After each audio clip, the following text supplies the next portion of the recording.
Okay, we back at it.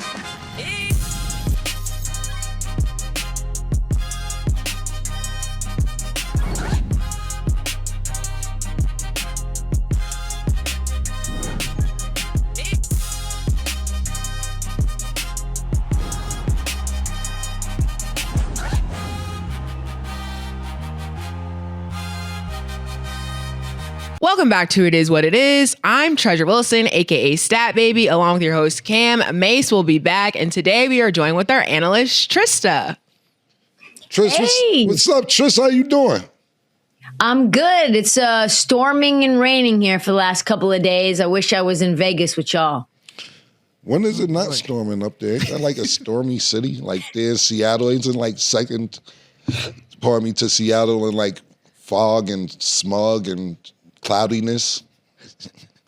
Yeah, it's been a great winter. We've had a lot of sun, but it's kind of been crazy throughout the whole country, right? So, but yeah, usually the rain, it's pretty normal for it to be storming. There's a food truck out there with this girl I follow, this black lady who's like very eccentric. I'm gonna come out there. I wish I would. Next time you come on, I'm gonna have her information. She looks very, very. Her food looks very, very good, and she's very like eclectic. She's dope. Food truck, but yeah, man. Sorry it's raining. I guess.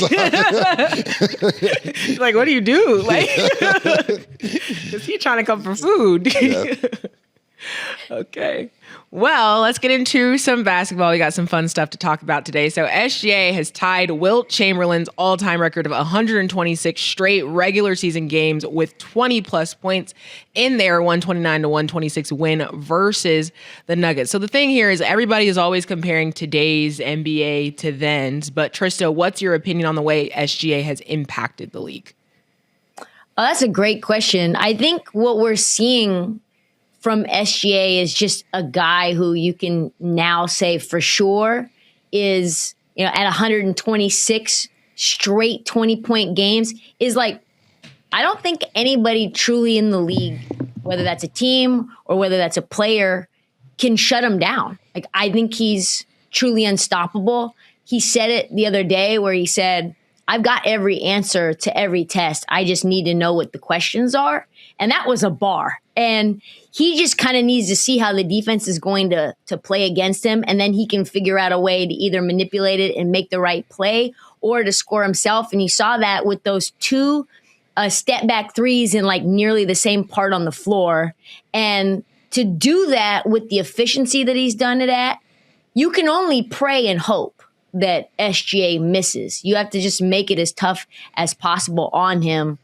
And like the thing that's kind of crazy is he could have 8 points going into the fourth quarter and still get 30. You can only wrangle him, for so long. So to be that automatic and have that many 30-point games in a row and average 20 or more for 126 straight, tying a guy, anytime you're in the category with Wilt, it's impact to me. Yeah, absolutely, man. I'm a big SGA fan. I really believe, my opinion, that SGA should probably be the face of, we have this conversation about face of the league and not just to show other shows who's the face of the league, who's the face of the league. I believe because he's not from America, that's the only reason they're not making him the face of the league, even though we're looking at Wemby being the potential face of the league, and he's not from America either. But I don't understand why Shea just isn't outright that face of the league right now. He doesn't, we don't hear about him getting in any trouble. Very stylish. People like his fashion. I'll probably say I like his fashion at 65%, 70%. I don't do the halter tops, but everything else, the furs and all that shit is cool. And he has a great game. Everybody talks about, all you do is shoot threes. This league is shoot threes. He's the master of the mid-range game. To me, he's now where Kawhi Leonard could have been. We see Kawhi going in this direction, even though Kawhi has more championships than him. He's been playing longer than him. But Kawhi, he's like a smaller, more crafty Kawhi. Because Kawhi still gets busy. Even shout out to Kawhi this year for playing a lot of games. We just haven't seen Kawhi available over the past few years. But the mid-range game, the ability to get to the basket, to hit the three when needs be. I just love Shai Gilgeous-Alexander-Paul. Like, his game is just all around. I actually see when Pat Bev said, I don't know if he's with the Clippers or something, off season and so on and so forth. And, we know as Pat Bev was one of the best defenders in the NBA for a long time. And he was saying when he's playing against SGA, I don't know if it's practice or something else off the top of my head, he was saying, and this is when nobody really knew about SGA. He was saying, man, I'm in practice and this kid is getting to the basket and he's making shots on me. And I'm like, niggas don't make shots on me. Pat Bev takes his defense very seriously. And it's just a testament to SGA's game. Think about this, right? Think about what, you have to give Sam Presti a lot of credit for him even taking a chance to get SGA. Because to me, I'm not going to act like I knew about SGA at the Clippers. And when everybody seen Paul George going to the Clippers with Kawhi Leonard, they're like, oh man, Clippers should take it. Clippers this, that, and the third. Gave up the draft picks, got SGA. Somebody, they seen his talent. And think about all the great players that played for OKC, right? We talk about Kevin Durant, we talk about Russell Westbrook, we talk about Chris Paul, we talk about James Harden, we're talking about Carmelo Anthony, we're talking about Paul George. And SGA delivered the goods out of all those great players that they had at OKC. So congratulations to SGA. Niggas like my man Sin City hate to bring him up in this because he hates new players. You know what I'm saying? He hates the new generation. He's, the shit don't count. Wilt ain't have no threes when he could do it. When Wilt, this is shit he say, Pete. Yeah, when Wilt did it, it wasn't no three-pointers. He got it out the mud. I said, okay, Sin, fine. But it isn't like SGA is Steph Curry, and that's all he does is shoot threes. But a lot of older players say that too. I think I've seen George Gervin talk about how Klay Thompson broke his single points in one quarter record. Klay Thompson had 37 in one quarter. And if I'm not mistaken, I think it was George Gervin. He's like, he broke the record. He said, he ain't break my record because I ain't have no three-pointers. So everybody's going to have different opinion on different shit. But shout out to SGA, like Trish just said, any conversation being with Wilt is amazing, whether three-pointers or not. I think they just bragged about Kawhi now think about this, right? Kawhi just broke the Clippers record, I think it was last week, for the most 20-point consecutive games ever for a Clipper, and that was 40. He's a whole 86 more games of 20 points consecutively, which is amazing. So I'm a big SGA fan, and congratulations to him. Champion, league MVP, finals MVP, and now on the verge of breaking Wilt Chamberlain's record that's been around forever. Yeah. So now we have another conversation and record involving Wilt and then the generations, like you were saying, because it's a big debate right now. So the talk of the town has been Bam. We know he had a historic night scoring 83 points. So he is after Wilt, but he passed Kobe, which a lot of people are pretty upset about. So Kelly Oubre actually said, one thing I'm going to say is it's definitely legendary, the box score, right? The number, and shout out to Bam, right? He's just implementing himself in history. And I'm kind of salty that he bested Kobe. He's one of my favorite players for sure. But I'm just going to say this, man, Joel, as in Joel Embiid, did it efficiently, and he did it in 3 quarters. So we talked about it a little bit last episode, but Trysta, what is your opinion on Bam's game? Hold on real quick before Trysta go. What do you mean Joel Embiid's Yeah, basically he was saying he did it in 3 quarters, like it's a legit score. So his 70 point game, he just feels as if Joel Embiid. Yeah. Okay. So he used Joel Embiid's stats as his reasoning because he's mad about Bam passing Kobe. Right. But Trysta, what did you think of Bam's game? And then what do you think of hearing Kelly Oubre's comments and, passing Kobe? What do you think about that? Yeah, I thought if you watched the beginning of that Heat game, because to be honest with you, there were better games going on when the Heat game was going on. To be for real, it was such a bad game, and the fact that they were playing the Wizards to begin with, it wasn't really even on my radar. I was more locked in on Blazers Hornets, to be honest, than I was with the Heat. But I went back and watched the first quarter and the first half of the game, because I did go and watch live when it was like, oh yeah, Bam is chasing history right now. And that first quarter was incredible.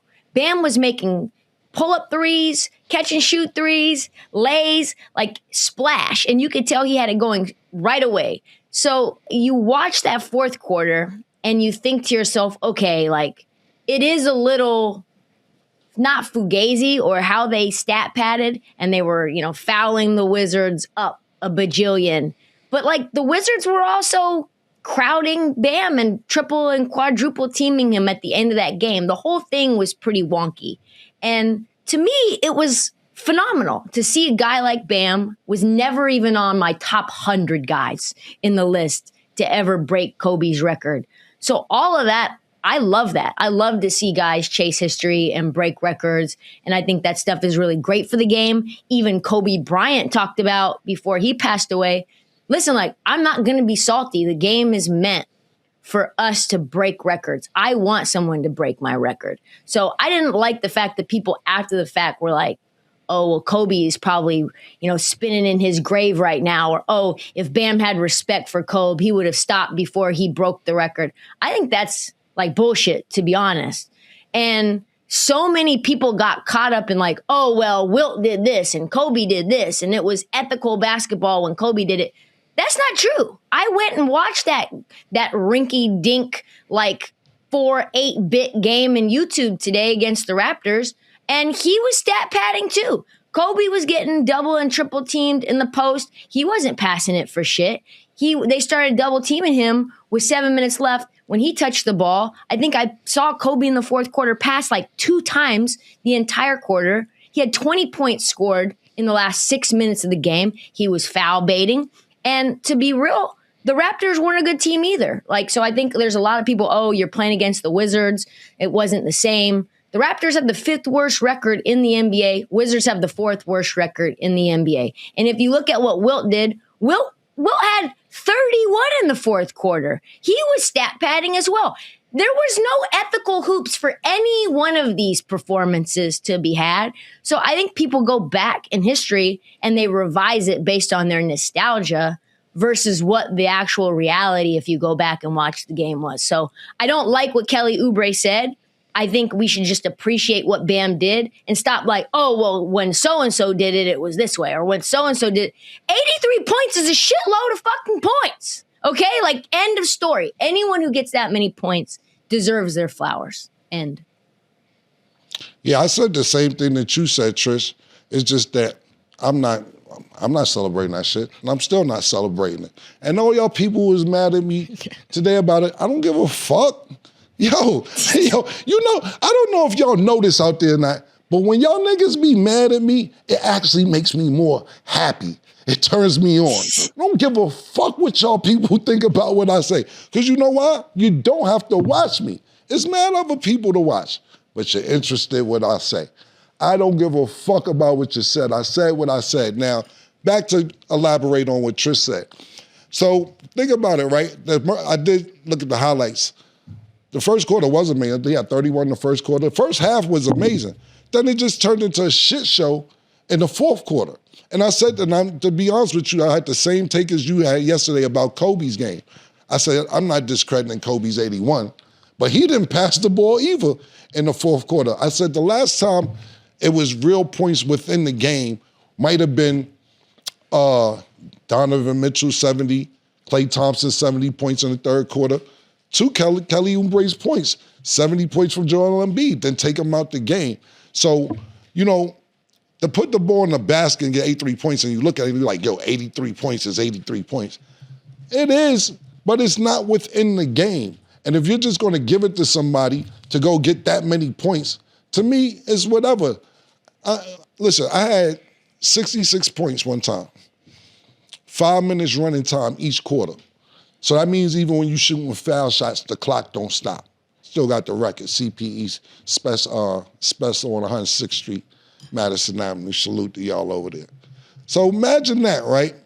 I'm playing the game. I think it's 7 minutes running time, 8 minutes. I don't remember what it is, but the game was late and it was running time. I was doing all type of shit. I was fast. I was stealing. I was telling niggas check the ball up who didn't know the game that well. I did all type of shit to get them points. To me, I was Pat Stagg. So I still run around and be like, yo, I had 66 points. Was it the real 66? No, I'm not jacking it. How many Bam Adebayo shot 22 3-pointers. Come on. Y'all serious? Bam shoots 22 3-pointers and 43 free throws. Nah, I ain't jacking it. First half was legit. Shout out to the first half. Second half, I ain't jacking it. Nah, sorry, Trysta and everybody else who disagree. Whatever. And get more mad. I'm going to say more shit. The more y'all get mad, I'm going to make y'all more angry. So it is what it is, but I respect Trysta's take as well because I do agree with what you said. I said this yesterday about Kobe. That second half was crazy for Kobe too, the fourth quarter. Now, Wilt, I don't know. I didn't see it. I have no idea. I seen the Kobe shit. I was alive to know. I didn't have to go to YouTube. I seen it actually when it happened. Mm-hmm. So I agree with that. Wilt, I don't know. I wasn't alive or I just didn't see it. There wasn't televisions or some shit going on. But I said what I said. I'm standing on it. 43 threes and 22 twos from Bam is wow. Congratulations, but I'm not subscribing to that. I'm just not. That's that. I mean, it's still congrats to Bam over here. I just don't really like Kelly Oubre's comments because I don't understand the fact of you saying, but I'm just going to say this, man, Joel did it efficiently and he did it in 3 quarters. Like, I know he still gave him his props because of the box score, but I don't understand the purpose of using another man's stats to prove a point that still didn't beat Bam's. Like yes. Why are we being shady? Why do we have to sneak this? Like, either say, yeah, I'm not fucking with it, or like, yeah, I think it was amazing. But why are you bringing in? I know you're rocking with JoJo, but like, what does Joel Embiid's 70-point performance have anything to do with anything? Yeah, that's my point there. And not only that, it's like I could see if it was his 70-point game.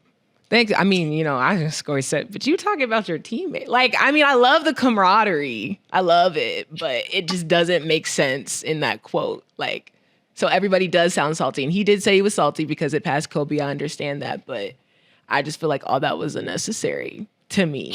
But shout out to the Sixers. Like, was Kelly Oubre playing in that game when Joel Embiid had 70? I don't know. I think they might have been on the same team then.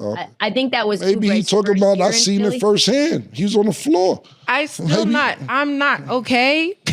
Yes, that because you're from Miami or you're quote unquote a Miami fan now. Last month you was Golden State with Steph Curry. It's never changed. When your favorite player was Jimmy Butler. Yes. And he left the Heat. Yes. So then you went to Golden State. You brought in paperwork to say it's your Golden State fan, but now because Bam has 83 points. It's your team and you're supporting it. Absolutely. And you like Asia Wilson, so to me, it's not really basketball related. To me, it is basketball related because the scoreboard is still the scoreboard, and he was in that game when he scored the 70 points. So I understand what you're saying about seeing it live in the flesh. That's cool, but you don't have to see everything live in the flesh to be able to support it.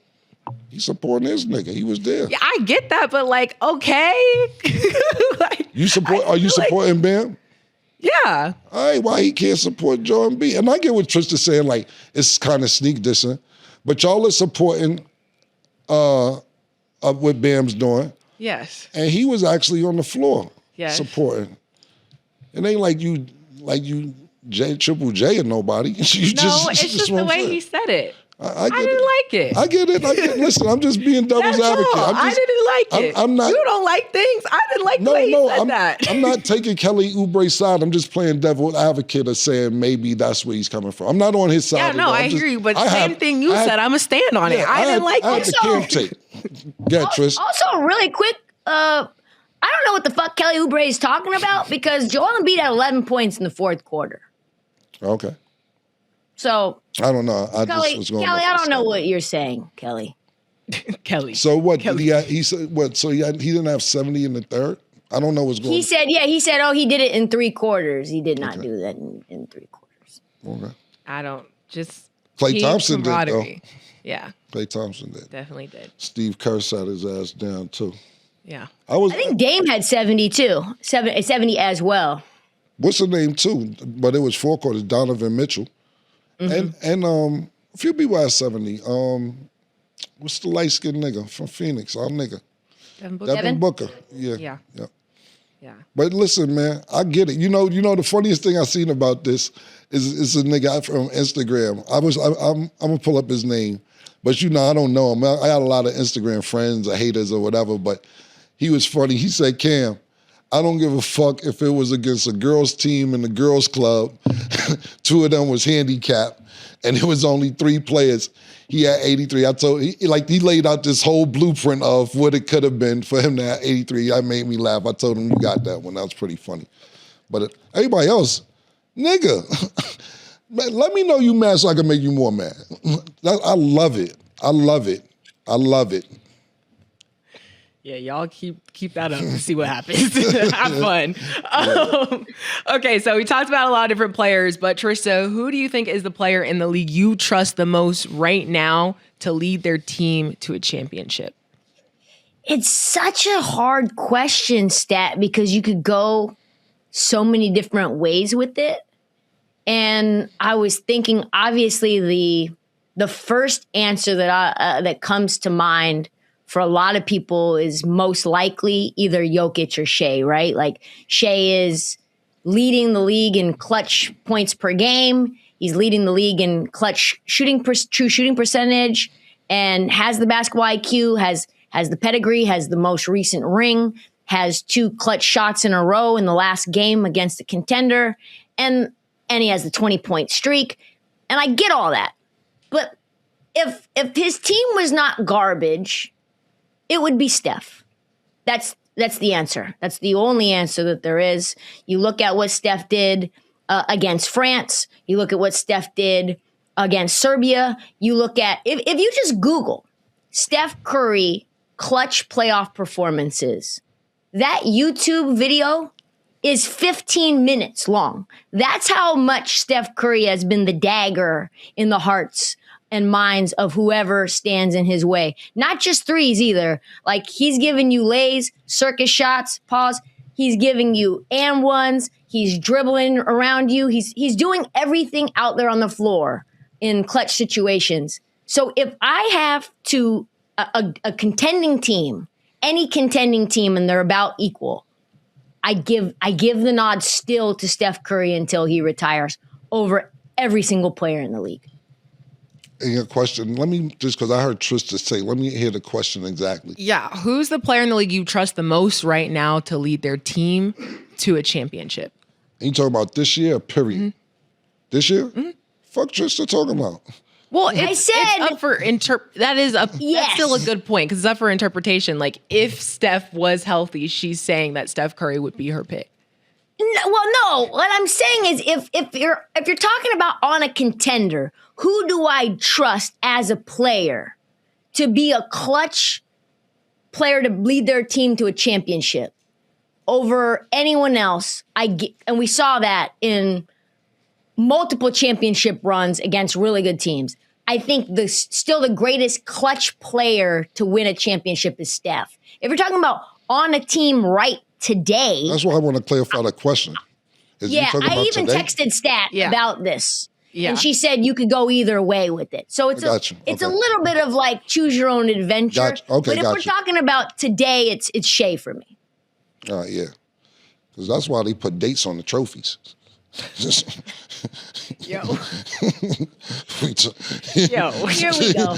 I'm just saying. You're going to do this thing. No. You're going to do this thing about how you can't, you play these little war games and then we go back 3 weeks later and you got a different take. I'm not giving, what did you say about Jaylen Brown? I'm not giving awards to fish swimming in water. Yeah. And then it was like Jaylen Brown is the MVP. So it takes you a little bit to agree with me, and I'll wait for it to settle back, Cam. But you keep going. Sorry. No, it ain't that. It's just that I got to see what I got to see. Like for instance, right? Let's go back to Jaylen Brown. You want me to, then the quote was, I'm not giving anybody a fish award for swimming.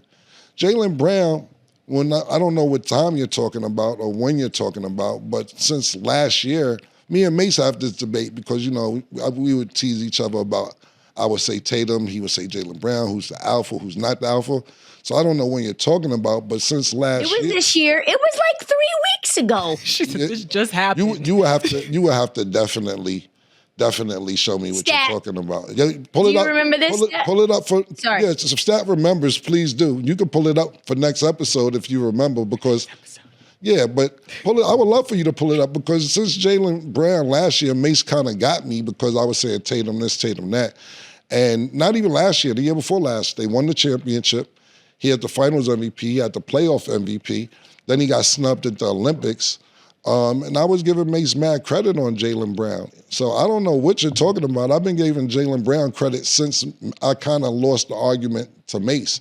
And I'm not saying that, he's better than Tatum or this, that, and the third, but he's shown that he's very valuable to the Celtics.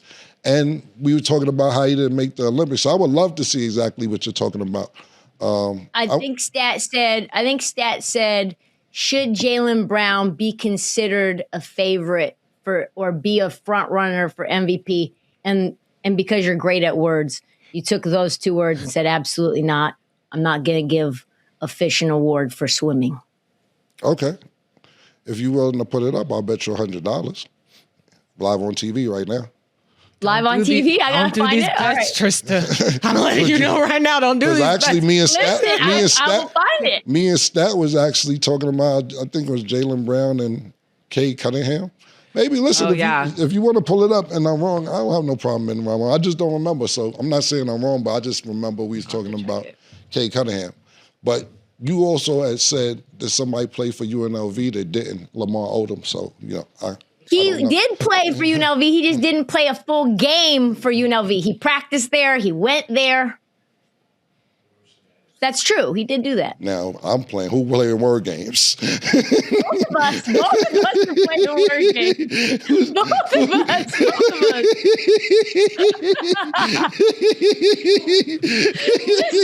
Who's playing the word somatic games now? So if you like it, I love it. So he did play there, but he just didn't play there. He just was practicing. He got kicked off the team. He was eating, and he ate it. Then he slept in the dorm. He did everything. He played there, but didn't play there. Okay. Yes. Now you feel me. Yes. How did he play there, Trysta, if he didn't play a game? I don't understand how he played there. Did you mean he went there? Yes. Okay. That's what I meant. He went there and practiced there, was with the team there, was integrated there, got kicked off the team for shenanigans there because Vegas be Vegas. Anyway, I don't mean we've derailed this point. Keep going. I'm really sorry. I'm going through my notes to find. I'm going through my notes to find when you said that. No problem. No, I will listen. I will owe you 100. I'm my 100 to your 0. All right. So, now we're talking about today. That's why I said I was trying to be specific on what you were talking about. Uh-huh. And I think what Trysta said is right. We're talking about Steph Curry is amazing. Look, man, I'm a big Steph Curry fan and things that he's done in the past. And I think he can still do it the fucking day. But she said, what? I said, exactly. Oh, no. Exactly. I just need to put my little 2 cents in. Everybody was getting on me crazy when I brought up my little letter and shit. Yes, Steph Curry is yes, but we could continue since we are playing little word games and people are good with words and shit. I just wanted to throw in a little ad lib, okay? Niggas is on 2 different coasts too. Niggas are 2 different oceans. Niggas is an ocean is an ocean, Pacific okay? and Atlantic is Do you crazy. care what ocean you go on a yacht in? No. One end of the country's here. No, it don't matter what yacht you take, what ocean you take a yacht to. You like being on the yacht. It don't matter what ocean it is. You still fit have a good time.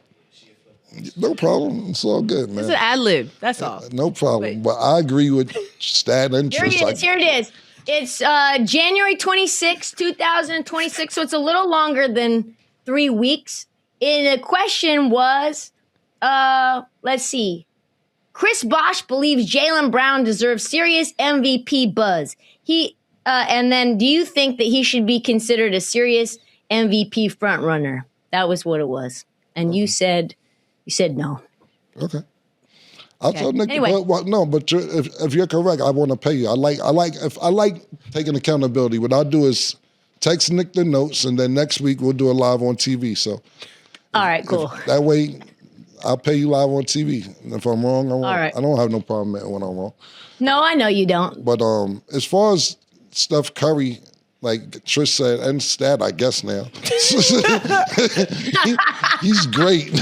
Listen, I'm a big Steph Curry fan, man. And it's a pity that he doesn't have the talent or the help around him to get him to, because you want to see Steph Curry play as long as you possibly can, as long as he possibly can every season. You don't want to see him bumped in the first round. You don't want to see him in the play-in, possibly not making it to the playoffs. We got accustomed to seeing Steph Curry 6, 7, 8 years straight, at least in the Western Conference Finals, Western Conference semis. We love seeing him play. He's exciting. I totally agree with Trysta. But back to my original statement, that's why I want to be clear on what we're talking about. He got the trophies for them dates. If we're going about today I'm going with SGA. I'm going with SGA, and then after SGA, I'm going with not just one person, the Tatum and Brown, because we seen Brown, even though Brown was hurt last year in the playoffs, we see he couldn't get it done for a 7-game series without Tatum. And then I would put Joker after those two. What's going on in Denver now is just, I don't know. They really looked good at the beginning of the year. Then this second half, after the All-Star break, they haven't been looking as good, and it doesn't look like they're a contender to win a championship. I was saying this year, coming into the West Coast, Western Conference, that is, pardon me, I didn't even have San Antonio up there, but, as the season going along, it looked really good. But my top 3 teams coming into the season were OKC, Houston, and Denver. And now Denver seemed to slide behind San Antonio as well. And then we're looking now, the Lakers done crept up. And that's amazing to me, because we'll sit there and down the Lakers, what is they doing? And Luka's not doing this, and JJ Redick's not doing that, da-da-da-da. And right now, they're actually tied for third, or actually in third, above Houston. So shout out to the Lakers and LeBron and Luka and everybody else that's over there doing their thing, because as much as we down the Lakers and we're talking about everybody else, and Ant-Man and when the Timberwolves doing and so on and so forth, the Lakers just crept into third place. But to answer the question, Stat, I'm going to agree with Trish. If we're talking about today, I'm going with SGA. Okay, great takes. Okay, now, should the NBA have fewer games? And Dwight Howard argues he ain't did no coke. We will discuss what he's talking about after the break.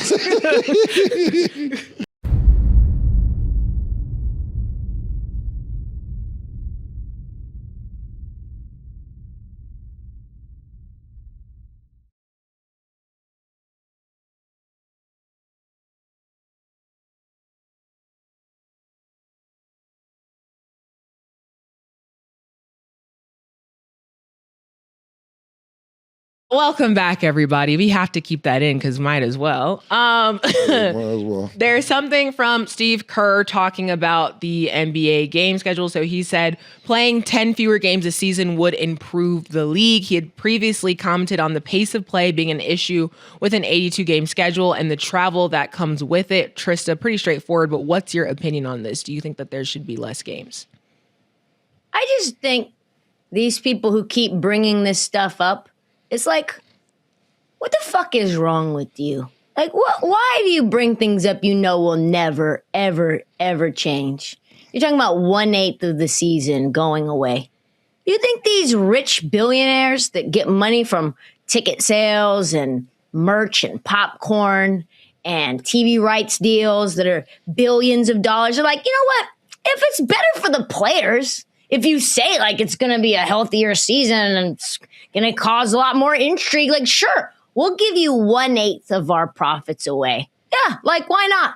I just don't think that we should even be having these types of people push this agenda, because it's just never going to happen. And then you take into account that if you were to cut 10 games off the season, what do these stats mean anymore? Like, what? We have no ability to compare one player to another from that era to this era. And you think the GOAT argument is difficult now. Imagine 30 years from now when it's like, well, they play 72-game seasons.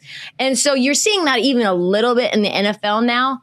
And of course, the ideal would be less games, but I don't think we'll ever get there.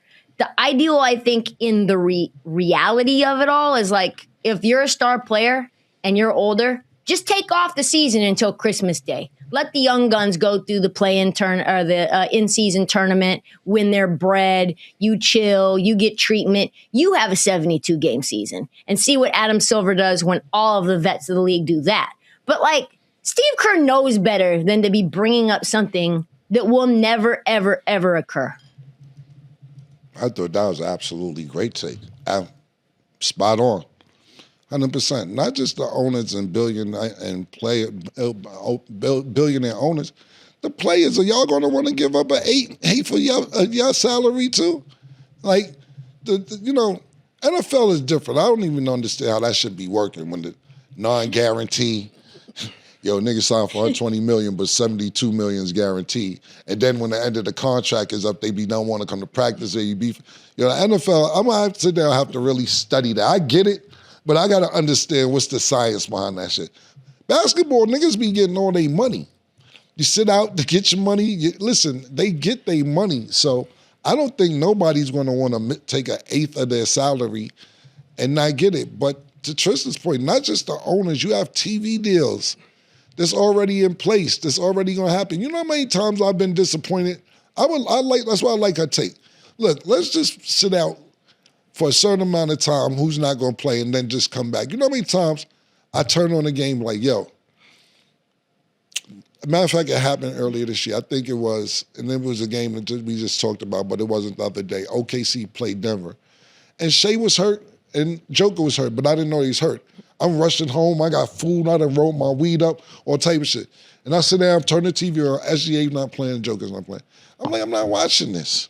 I'm not going to watch it. I want to see good basketball. Not saying that I don't respect Jamal Murray and Bruce Brown and Chet, and even J. Dub wasn't playing, and Dork and everybody else. Shout out to them niggas. But I want to see prime time. I want to see when it matters. You understand? Even when we talked about how Jaylen Brown got kicked out the game, I believe yesterday or the day before, whatever it was, we didn't really get a good scope on him against the Spurs, and they only play twice a year. So that's a different story, though. But Trish hit the nail right on the head. Pause, my nigga. Nobody's doing that. And then, like she said, too, Steve Kerr, you should be the last person saying this. You know, nigga. You know you played in the 90s with Mike and these niggas. You know you played with the Spurs. You know better.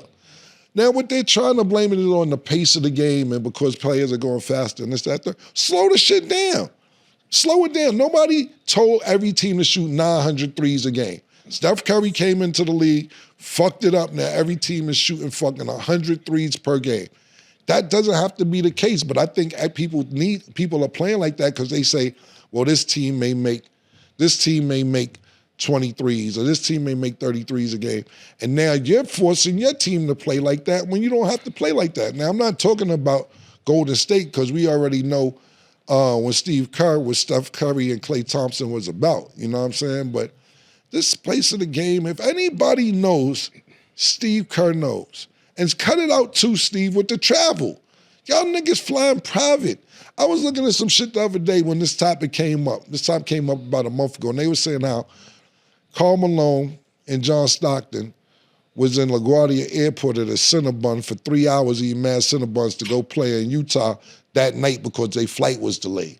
So they just sitting there. By the time they landed in Utah, they had to go straight to the airport and get dressed. They held the game up because their flight was delayed. These niggas flying private, talking about the travel. What are you talking about? Y'all niggas asleep on motherfucking comfort. The whole flight is first class.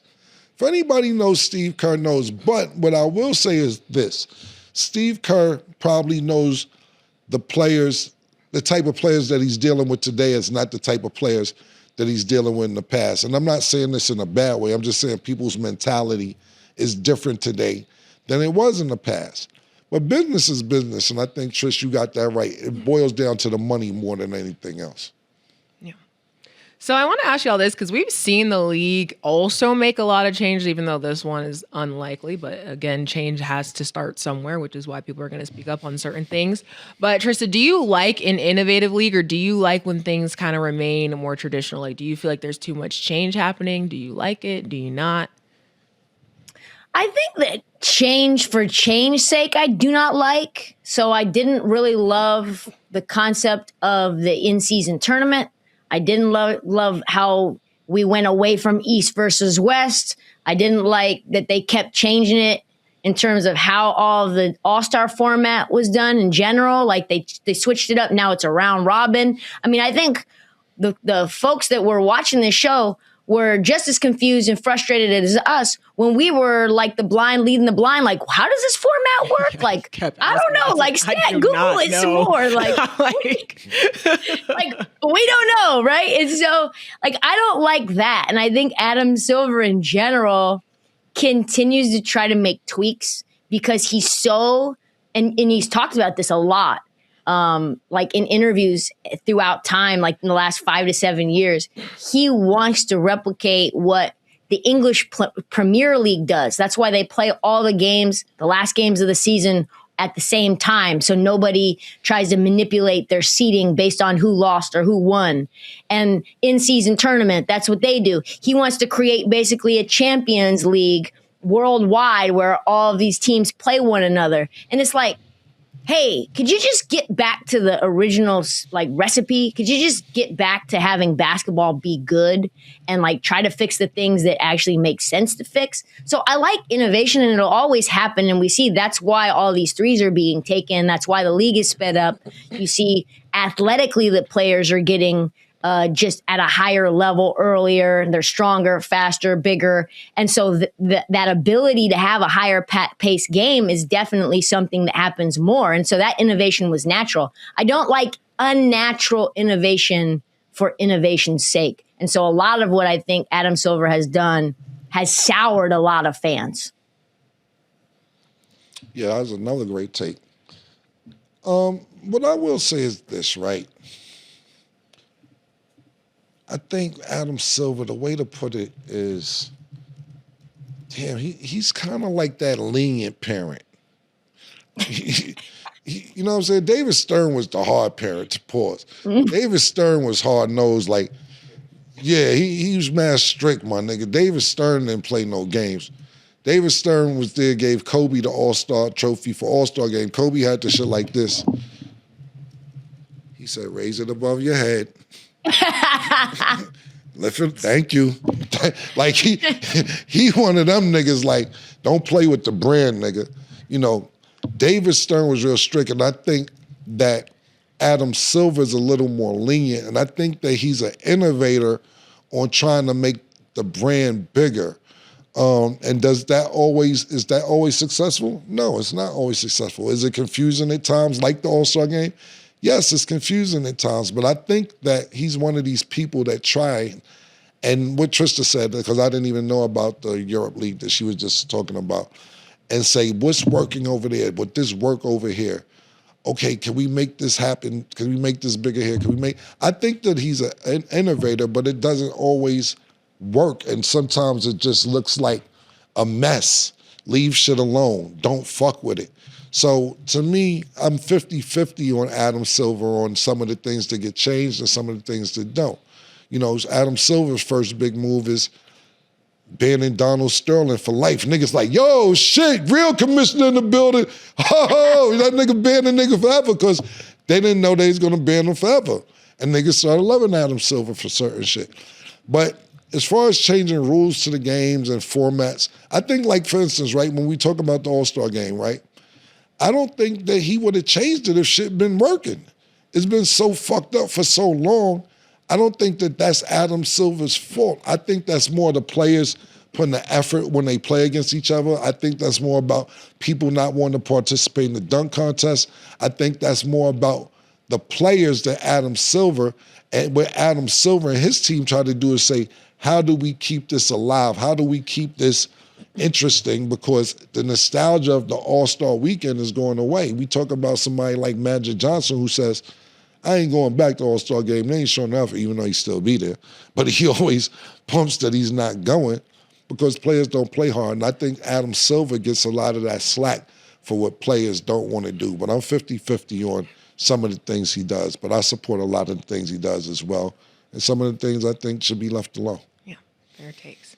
Okay, so we got a story from Dwight Howard. So he filed for divorce from his wife after her allegations of him. So there is a video of his now ex-wife, Amy, who broke down in tears and said CPS took her daughter because of her husband, Dwight. She says, he was coaching our son to lie on me, and I had to record it. And it's this shit.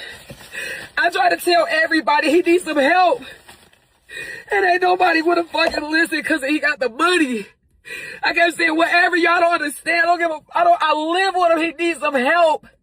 he has a cocaine problem and needs help. And then in the video, she said, this is what I'm losing my marriage to. And she actually showed the bag of a substance. That's what we'll say. Meanwhile, he claims he ain't never did no coke in his life. And he replied, y'all will believe everything you see on the internet. So this is just one example, but we've been seeing a lot of, I would say, athlete relationships kind of unfold across the internet in different ways. Trysta, what's your opinion on the situation as a whole? What he had to say and what she had to say? Yeah, I think the part that struck me, because there's a lot here. I had to do a bunch of background research because I wasn't familiar with their relationship at all. at all. But she said on this video and in her post that a lot of her friends were telling her, hey, you've got to stay with him 6 months into the marriage, even though she felt like it wasn't working. And she was seeing her have to, this is according to her. And so I'm just going off of if this is true, then this is my take. So, because obviously I'm not around to know like what she's saying and if it's true or not. But she said that, police were coming to the door and I was having to lie for him. And I'm sticking with them because my support system tells me you married somebody, it's in sickness and in health, for richer, for poor, for better, for worse. And to that I say, like, that's fugazi to me. Not saying that like people shouldn't value marriage, but if you're in a situation that has big time red flags for your safety or for your ability to be a parent to your child, then you have to take out what vows you made, because they also made vows that if this is all true, that they've broken as well. So you got to take care of yourself and your own health and safety. You got to protect your kids, and you got to make sure you're not in a bad situation just because your support system says that you signed a contract and you made vows in front of your friends, family, and God. Like, okay, that's just to me, like a bit of a problematic situation. And I feel bad for her if that is why she stayed. I talked about this on Talk with Flea. Tune to Talk with Flea. And you'll see my take on this, man. I'm telling you, don't want to miss my take. Because her holding up half a kilo of cocaine on Instagram Live is wild. So go Talk with Flea. Is that what it was? That's the amount. I don't know I don't have cocaine measurements down. I mean, if I'm eyeballing it, off the eyeball, I'd say a half, maybe a little more than a half. It looked pure, it looked all powder. It wasn't bricked up. So if I'm eyeballing it, I would say a little over a half. Yeah, I would, if I'm going exactly, Trysta, from eyeballing, 575 grams. Wow. Yeah. How much money does that equate to? Depending on where you're at. Now, we're going straight from the source, Colombia, probably about 2,000, 1,700. Now, if we're talking about Mexico, you could probably get that maybe at about 11, 12 a key. Once you cross that border, is where it get crazy over here. Now, get over here, now the prices vary. Now, when you're dealing with people that sell drugs, right, they try to throw everything in it. I used to be one of these people. Yo, the towers just came down and shit, man. The prices is up. No disrespect to 9/11. I'm just saying, I'm from New York. I was there not shopping. My mother was working across the street, so I was scared nowadays. I'm just telling you the type of shit they use. Yo, it's a war going on right now. So prices is up. You have to pay like 32 a gram right now, 30, 35 a gram. Then it might go down. Niggas be like, yo, I got it right now, 22 a gram, 23 a gram. it depends what gaffle niggas want to run at this particular time.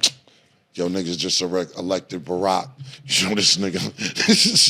Yo, Barack in office is just 29 a grand, right? I'm telling you, this shit is dead ass. Yo, Barack's in office right now. You know this shit is 31 a grand fucking with this nigga.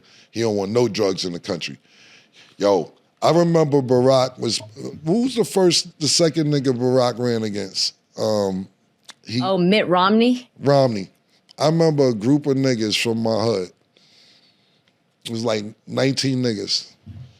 And I'm like, yo, where y'all niggas going? They said, we going to vote. I said, y'all niggas going to vote? And they say, yeah, we got to get Barack up out of here, man. He fucking the prices up. Niggas going to vote for Romney. Like, this is all black niggas. He always going to the polls. These niggas like, Barack got to get out of here, fucking the prices up. This is the shit they do. Trisha, it varies. Now, you won't get, when y'all thinking, now we'll get to Canada, you get up to in the 40s and 50s. Because it's the further north, but like this, the further north you go, the higher the price goes. Yeah, that's about, I would say, for a little over half a kilo, it's 1,000 grams in a kilo. So I would say about 575 grams in that bag she was holding up, if I had to eyeball it. Is that like, for someone who's a regular cocaine user, how many days of cocaine is that? A regular cocaine user? Well, think about, like, it depends on what your habit is. You know, we seen Lamar Odom say that he sniffed up a kilo in 3 days in a whorehouse now. That's just, I don't know how he's alive. You know what I'm saying? Now, think about this, right? You might think most time they do dimes or 20s. So if you diming that up, that should last a long time. If you it depends on how many lines a day you do. I can't say I don't do coke, but your habit could be crazy, or you can just have a bump or two habit. I don't know. It varies. That's a great question because it varies. It depends on what your habit is. I would say if you're like a casual, functional coke user, that should last you months. So that would, if he's just a casual coke user, then this is like a Costco run for Dwight Howard. There you go. Was not. Yeah. It got to be Costco, but see, that's where you nervous about it for him, man, right? Because he can afford it. You know, it's not hurting his pockets. You know what I'm saying? You know, imagine somebody who goes to work every day that sniffs cocaine. They looking at that like, boy, you know how long that would last me, nigga. You know, that lasts me at least 2 years, nigga. Somebody else might be like, yo, man, I'll sniff that up in a week. I don't know, Tris, how old you are, and I'm not here to ask you how old you are, but are you familiar with Dwight Gooden and Dal Strawberry? They used to play for the Mets in the 80s, baseball players. You know, the Mets have won World Series and all that, and these two were the biggest cocaine sniffers ever. At the time they was winning the World Series, big time cocaine sniffers. And I was saying to myself because I was probably 10 years old, 11 years old. I remember when I was like 14, 15, when I first got in the streets, and I was like, I wish them two niggas was my customers, because that's all you need. Just all you need is two niggas like that. Millionaires, they probably mine a kilo every other week. They probably sniffing this shit. Yo, that's whoever was they dealers probably still retired off them niggas right now today. That's what I'm saying. Depends on who you are, how much you can afford.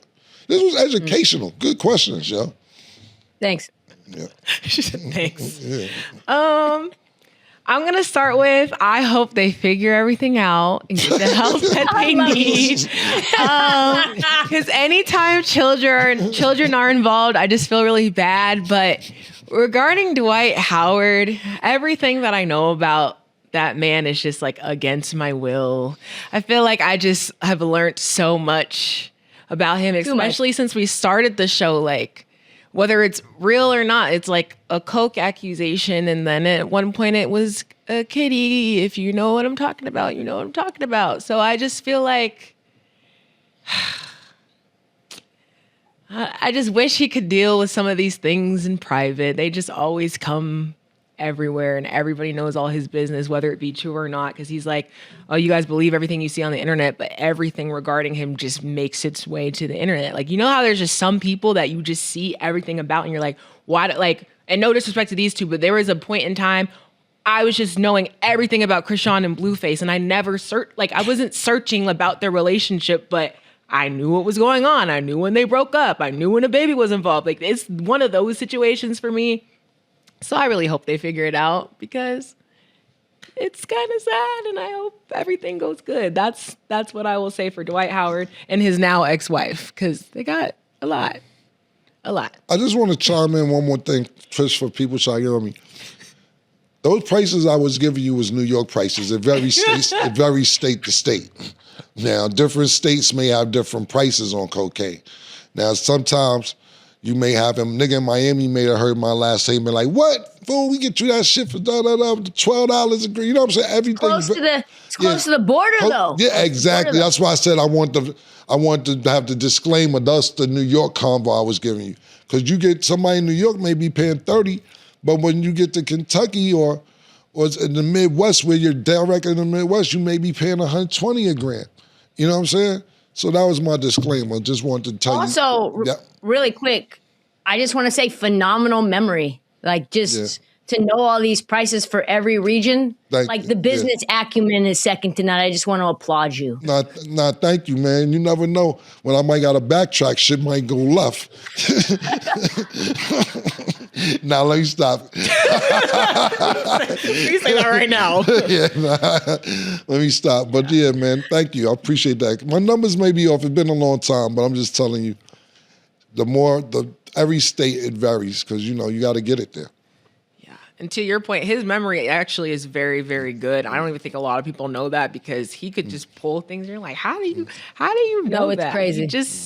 He remembers. But I do want to ask y'all this before we wrap. So regarding the situation, not to make light of it, because it is a sad situation, but Trysta, I'm actually going to let you go first. Have you ever had a partner, a friend, somebody in your life who accused you of something that you didn't do? And then what is your reaction type? Are you the type to argue about it? Do you let it go? How do you react to those types of things?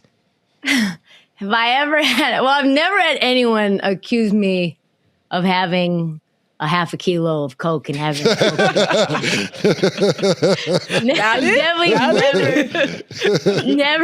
Never had that.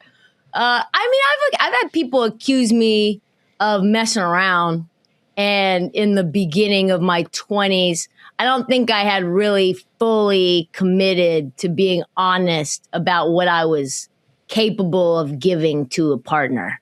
And now I just tell people off rip, I'm just not going to be in a monogamous relationship. It's just not going to happen. I know myself. And to be honest, I don't even do anything. I don't go anywhere. I don't have some sort of crazy wild party, personal life.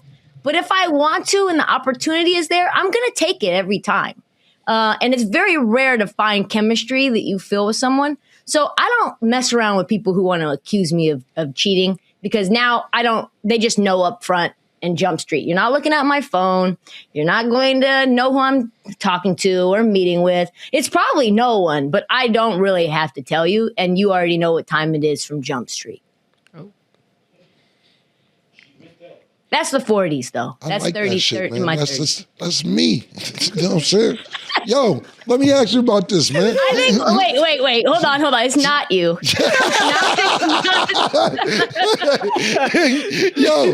That made this shit clear. Yo, it sound like the shit I be talking about, but that's what I'm saying. Our architecture is the same, but our execution of the building not the same. But so what I'm saying is you're never going to be in a monogamous relationship. That's what you just said? That's right. It's me. What you talking about? It's us. Please. I've got my non-monogamous is like a casita. It's like a little ADU. Your non-monogamous is like a palace that Pablo Escobar built. There's multiple pool houses, and there's long roads, and you just can pop up with anything. We're talking about real vast spanning at any time. I'm kind of I'm real small time with. Well, let me ask you this. You know what? I'll let Stat be the judge of this, right? Since we're at a crossroads with this, I'll let you and PT and Stat answer this, right? So let's say you are in a relationship, right? Both of you guys. Since she wants to go this route, let's go this route, right? Since she's in the casita and the guest, all right, cool. Would you rather your significant other be saying, okay, they out doing this once in a while, one night stay at the party, they went on vacation, slept with somebody, this, that, and the third, or have a real deep, intimate relationship with one other person, passionate. They're buying them gifts. The day after Christmas, they're going with them to spend Christmas after Christmas with them, being with them. I'm just asking. Which one would I prefer? No, not Trish, you out. We already know what you prefer. You're saying you're in the casita. I'm in the palace. My palace may be 100 bitches, but I don't give a fuck about none of them. But your casita, you may be in an intimate relationship with somebody else where it's more passionate with the person they're cheating with. So you really got like a second girlfriend. So I'm asking y'all, would you rather the person you be with like have a couple one night stands or be in an intimate relationship with somebody, one other person? First of all, the way you explained it, you made it seem like the intimate relationship was like the worst option. Like the way you just explained that, you were like, I had a and give them gifts and be with them every day. So when I say a palace, I mean the number of partners that could come through your palace. And that's exactly what I'm talking about. All right, so let's just be clear. That's what I'm talking about.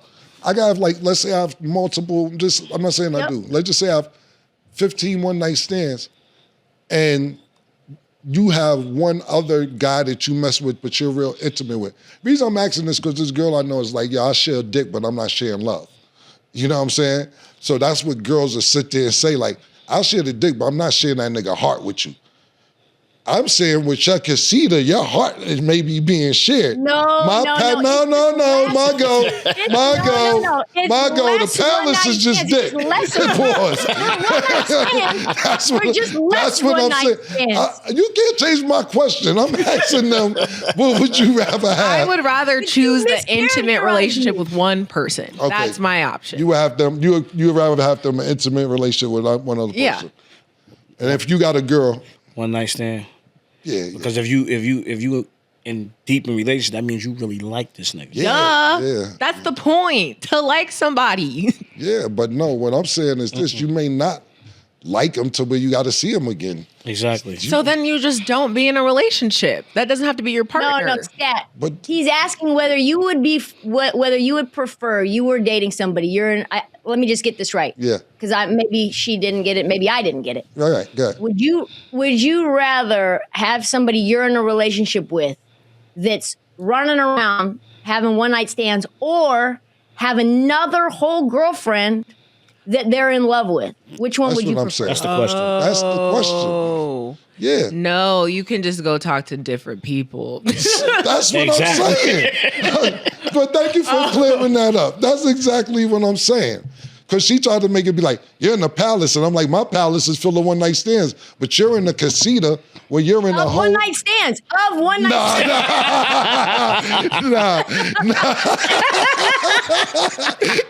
stands. Yeah. And that's what I was saying, that I heard a friend of mine saying that, I can share dick, but I can't share the nigga heart. In other words, we could fuck this nigga together, girl, but he got to come home with me after that. So that's what I was trying to explain. And thank you for clearing it up. So I didn't explain it right, so Stan understood. Yeah, I thought you were saying one or the other, but you're saying if the choice is I'd rather, instead of you in love with me and in love with somebody else, just go do what you got to go do. Yeah, you tell them to go to the palace. Yeah, exactly. Have fun and come home. You got to go do.